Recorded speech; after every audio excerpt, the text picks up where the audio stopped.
नयाँ विकल्प टेलिभिजनमा तपाईहरुलाई स्वागत छ।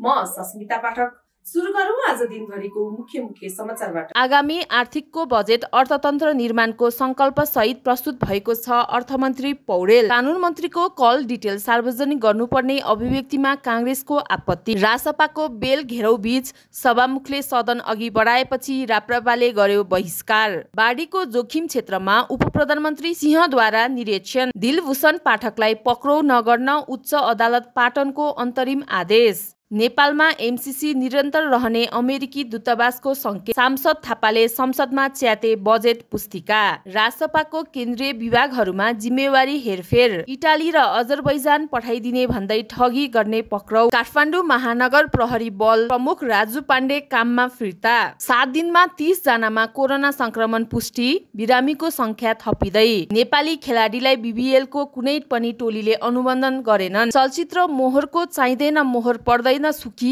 गीत सार्वजनिक। नेप्से 24.76 अङ्कले घट्यो। कारोबार रकम 2 अर्बले बढ्यो। एयर इन्डियाको दुर्घटनाग्रस्त विमानको एउटा इन्जिन नयाँ फेरिएको खुल्यो। तपाईहरुलाई आजको समाचार कस्तो लाग्यो त कमेन्ट बक्समा गई कमेन्ट गर्नुहोला।